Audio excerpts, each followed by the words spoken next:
The primary election is here. Listen, dear, this is the United States of America. It's time somebody tried to buck the machine. Nobody's going to tell Jake Pittman he can't run for office. I'll try and make it as soon as... Honey, call the police. Honey, call the police! Jake Pittman's the leader to lead your district. Vote for Jake Pittman. You're gonna play rough, huh? Oh, hang it!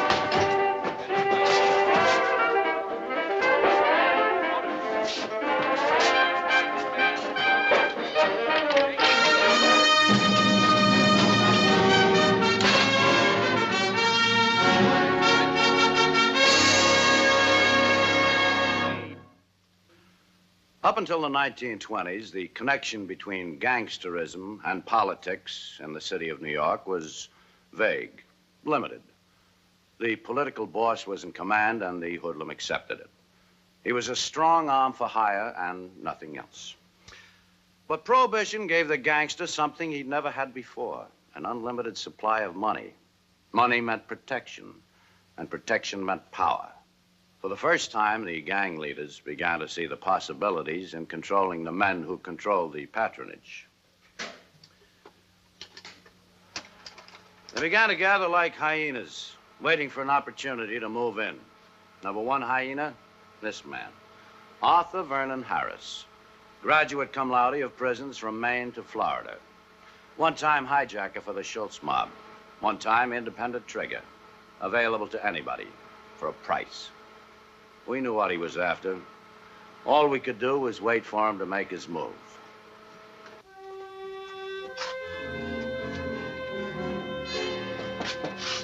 My name's Bonnie Ruditsky. 20 years, gangster squad, police department, city of New York. Thank you. Sit down. It's Ruditsky. I know who it is. Sit down. Now, listen, Sid, I ain't gonna beg you if you don't want to come in.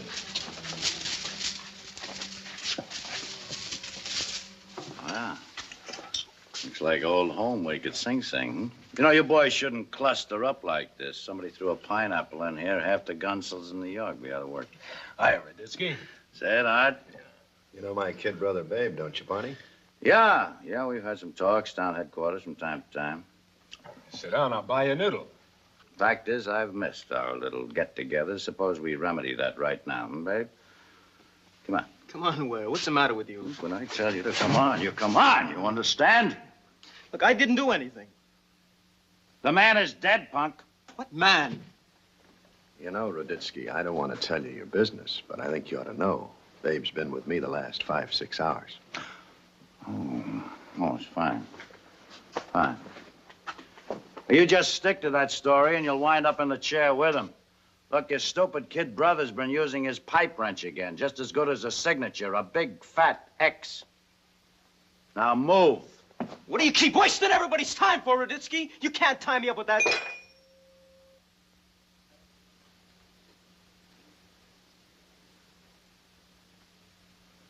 That what?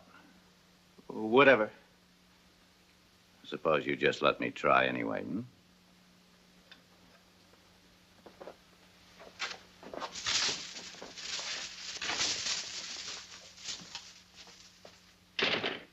Sometimes I get the feeling I'm surrounded by fools. Want to call a mouthpiece? In a minute. What was Ruditsky talking about? A two-bit schlamine and nothing. You know Pittman? Yeah. Running against Pat Riley. Riley gets scared, slips Babe a couple of yards to rough him up. At least that's what he was supposed to do. I'll tell you the truth, Art. I think you're asking for it, getting tangled up in this political racket. Who's tangled? I do Riley a favor, he does one for me someday. In the meantime, you got Ruditsky on your neck. You still don't see it, do you, Sid? I see you're in a good business already. You got how many trucks? 20, 30. You got your own boats, your own contacts in Canada. You sell pretty good liquor, pretty good beer. And I pay 20 G's a month protection. That ain't bad. You ought to see what I get stuck for. Okay, look. I pay 20 G's because there's 100 palms sticking out, all waiting for the grease. And half the time it don't buy me a thing. What would happen if I had to get to a judge, a DA? You think they'd listen to Art Harris? Who would they listen to? To the man who put him in office, Sid. The district leaders, Pat Riley and the rest of them. So what are you saving? You think Riley wouldn't cost you? Sure, he'd cost me. But instead of 20 grand spread 100 ways, I put 10 on Riley's desk. Riley picks up the phone, calls his pals. Huh? I wouldn't trust them stinking politicians any farther than I can throw a piano. A lot of New Yorkers had been planning to vote for Jake Pittman. The Riley machine had held political power in the 23rd District for 20 years. It was tired, it was tottering, and Art Harris knew it. The time had come to pump some new blood into the old veins. And if the new blood just happened to be diseased, who cared? You're in trouble, Riley. I figure I can help. That's all there is to it. Art, you're talking to a man who's been in politics since the age of 13. Don't come crying to me about altruism. Altruism? Unselfish regard for the interests of others, Art. Is that English? Just barely. It's a good word in a speech. All I have to do is pound the rostrum and accuse my opponent of altruistic practices, and everybody figures he's either a degenerate or a red. Well, sit down. Let's get practical. You've got something to sell? You want to provide some election help? That's right. Like you helped me with Jake Pittman? Babe was carried away. He was sorry about that. Yeah, I was sorry about it, too. I understand Babe got picked up. He's out again. Ruditsky had nothing to hold him on. The newspapers have been calling me some pretty dirty names since Pittman was killed, Art. What do you want me to do? Raise him from the dead? Okay. Spell your proposition out for me. It's simple. I guarantee that you stay in office in the next general election. How? You leave that to me. I leave nothing to you. If we make a deal, you're just a hired hand like always. You're not taking over the 23rd, friend. I ain't no politician. Liquor's my business. So you're getting nothing out of this at all, huh? Pat, with you in office, I know what to expect. Some other outfit gets in, maybe there's trouble. Naturally, if I get into a tight spot someday, I might call you. Naturally. And I expect to pay. I ain't asking for a free ride. But it's up to you. Art, this won't be an easy election to swing. I don't want any more murders. Art Harris went to work on behalf of Pat Riley in April. And by the next general election, the Harris plan for the defilement of the most precious right Americans possess was well underway. At every polling place in Riley's district, prospective voters were screened by a special committee.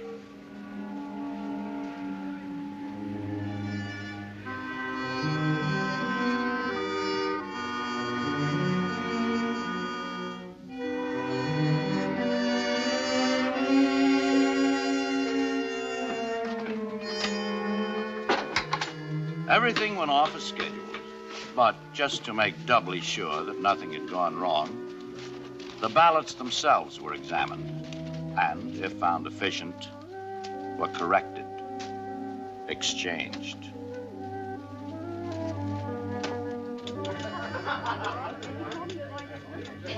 Hey, everybody shut up and listen. Here's the final count for district leader. Pat Riley, 14,300. Jones, 2012. The result, a smashing victory for Pat Riley and the 23rd District machine. The people had spoken. Art, you son of a gun. You did it. Stick with me. That's all you gotta do. Hey, Art, I want you to meet a real sweet little kid. Yeah? I'm pleased to make your acquaintance. Yeah, she cute. Yeah, hiya, honey. Her name's Maxine, Art. Her name's Maxine. Art, Ruditsky just come in. Fields is with him. Babe. Ruditsky's looking for you. You better get in the storeroom. I ain't gonna run away from that cop. Besides, I want to be with Maxine. Come on. Hey, what are you shoving? Come on. What do you let that guy bother you for? If you were my brother, I'd say you were yellow. Now, you listen to me. You get in that storeroom and stay till I come for you. You understand? And lock the door. You too. You better get out the back way.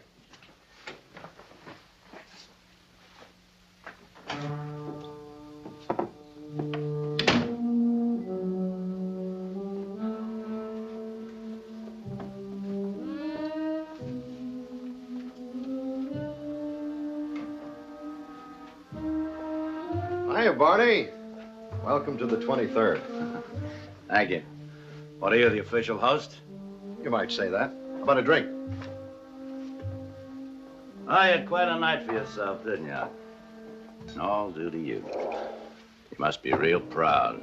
Well, I think every citizen should do his bit on election day, don't you, Barney? Where's Riley? Got his nose a little wet, sleeping it off in one of the rooms. It was big of you to let the old man hang around. What are you talking about? This is his club. Yeah. What are you looking for, Barney? Maybe I can help. Maybe.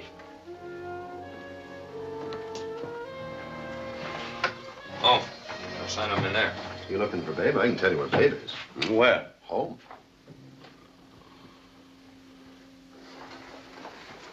That's nothing but a storeroom, Barney. Come on, Fields, I'll buy you a drink. Knife?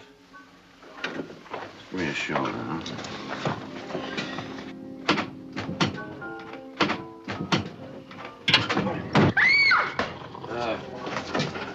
Hey!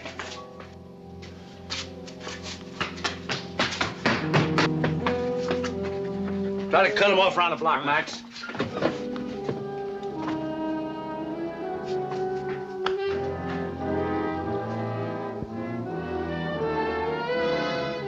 Hey, come on out.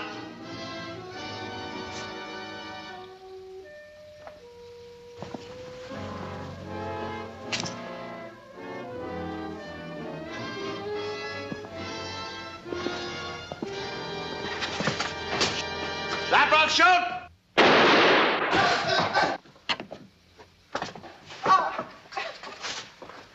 Oh, my arm! Oh, my arm! Oh, give me a doctor for my arm! Come on! Doctor, you're lucky you don't need a hearse. What do you want with me? I didn't do nothing! No. Sure, you got a real pure conscience. That's why you were running, huh? Babe, you all right? It's my arm.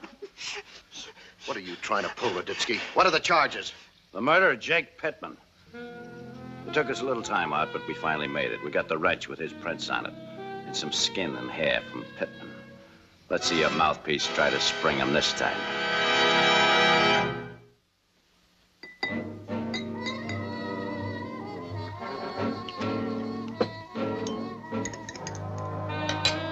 Here. Oh, I'm dying. Get me a pretty... Come on, drink it. Now listen, Riley. There's something you gotta do. Oh, what's in that besides lava? My kid brother's in trouble, bad trouble. I'll get a lawyer. I'm not doing anything more for him. Quit playing around. A lawyer can't do any good, understand?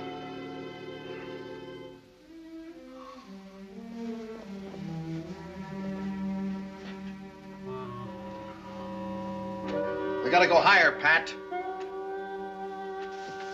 Higher? We go downtown, Pat. We start with the DA.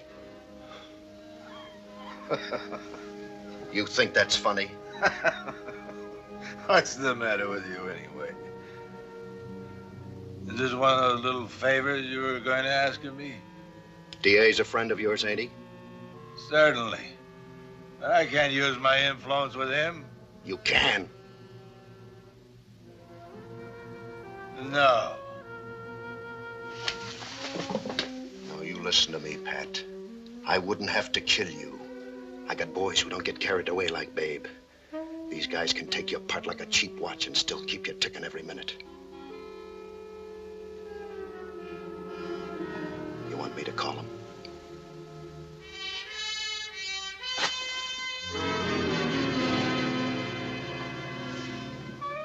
Art. Phone the DA. Operator? What were you worried about, Al? You know I always carry the 23rd. Hiya, Barney. Come on in, have a drink.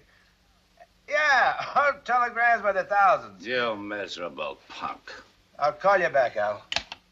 Who do you think you are, combusting in there, calling names? Hi, Ruditsky. Well, if it isn't the other Bobsy twin. Get out! How did it make you feel when you got that murder charge dismissed? All nice and warm inside? This is a private office in a private club, Ruditsky. I'm warning you. Yeah? You know what you are? You're pathetic. I could cry for you. For years, this lousy slum's been trying to muscle his way into city politics. And you're the bright boy who had to go and open the door. Where do you think it's all going to end, Riley? With one phone call? With one murder charge dismissed? You're dead. You're like the Arab who let the camel put his nose into the tent to get warm. What makes you think you can compromise with this kind of corruption? All right, let's calm it. Let's cut. And I'll tell you something. I'm going to cut you out of this if it's the last thing I do on this earth. You hear me good?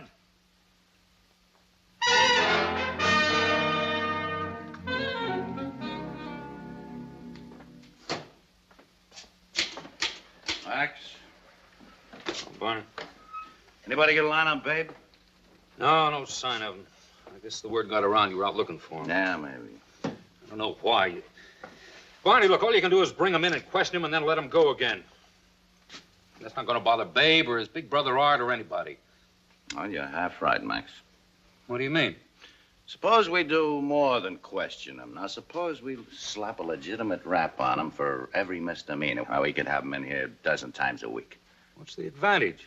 If we can't make a murder rap stick, how are we going to nail him on a misdemeanor? Well, we stay with it. We stay with it until we find a magistrate who's willing to charge him. Look, Riley can't have more than, well, one or two in his pocket. Nah. Misdemeanor rap's too good for a punk like Babe. Look, we know he killed Jake Pittman. I know, but it's not Babe I'm after. Now, why do you think Art took over the 23rd District? For political protection. Right. And what happens when Riley can no longer provide protection? And Art cuts him down like a stalk of sugar cane. Then he elects or appoints somebody to replace him. Yeah, right. And then maybe he comes to us, huh? And sings, gives us enough information to send Art Harris away for 1,000 years. From that moment on, the word went out to the stoolies, keep an eye on Babe for us. They did.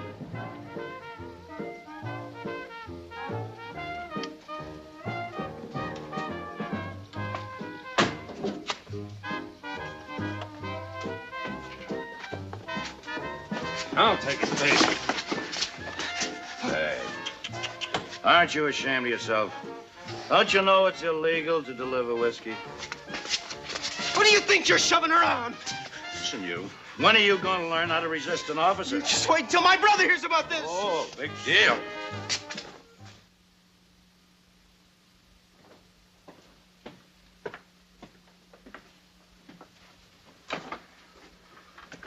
How'd the arraignment go, or should I ask? Just like it was rehearsed, the magistrate threw it out of court. Who was the judge? Charlie Casey. No, I didn't know Riley's influence went that far. Well, it's got to end someplace, Max. There must be one honest magistrate someplace in this...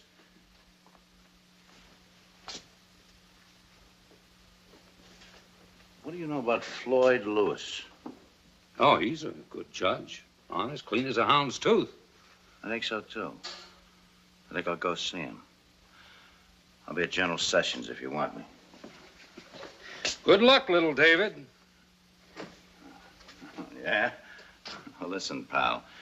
You just stand clear, because when Goliath falls, there's gonna be one awful crash. And you suspect collusion between Art Harris and Judge Casey? Well, let's put it this way, Your Honor. Babe Harris was picked up carrying a case of scotch. Now, the whiskey and his admission of guilt were turned over to the magistrate's court. The case was thrown out for lack of evidence. Sergeant, you didn't come here just to have me reopen that case. What's in your mind? Well, sir, what I'd like is a full-scale investigation of the connection between the political clubs in this city and the gang leaders. And I'd like it right now before Art Harris gets any stronger. I couldn't undertake a probe like that without a whole lot more evidence than you presented. I think we can get all the evidence you need, Your Honor. If we can force Art Harris to put enough pressure on Pat Riley, I think Riley will crack. I think it'll backfire and Riley will come to us. And you propose to put that pressure on by... By proving that Pat Riley hasn't got the political pull to keep Babe Harris out of jail. All right, Sergeant. We'll try it. Thank you, Your Honor.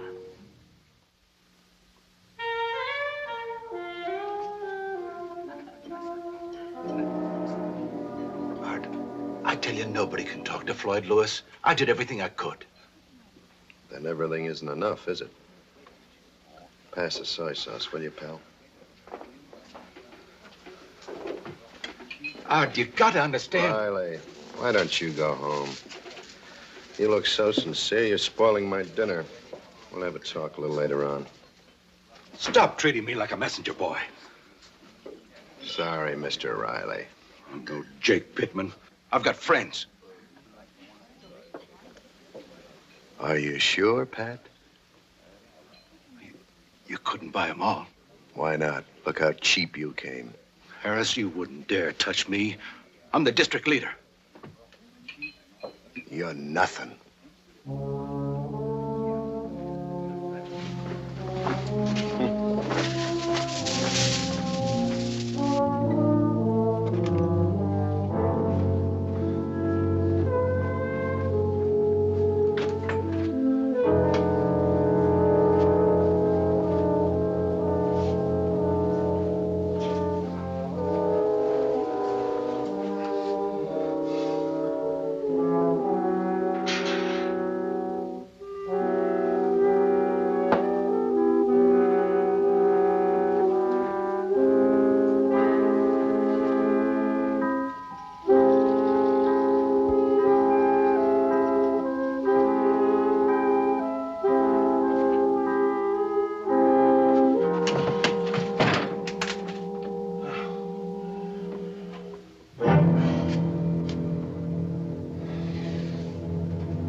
Sorry, Pat.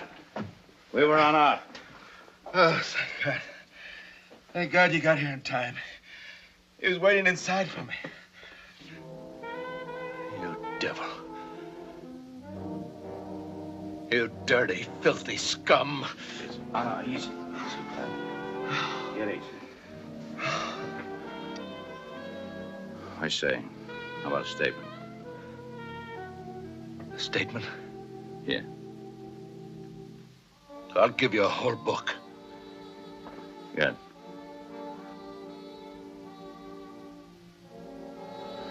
Max, take Goliath here and that other bum down to the car, will you?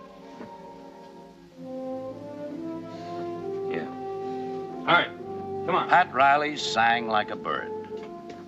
As a direct result, Art Harris drew a 10-year sentence for election fraud and was later stabbed to death in a prison fight. Last election. His brother Babe died in the electric chair for the Pittman murder. Pat Riley himself went to jail for bribery and was paroled in June of 1929. A bitter man who had learned the hard way that there can be no compromise with corruption.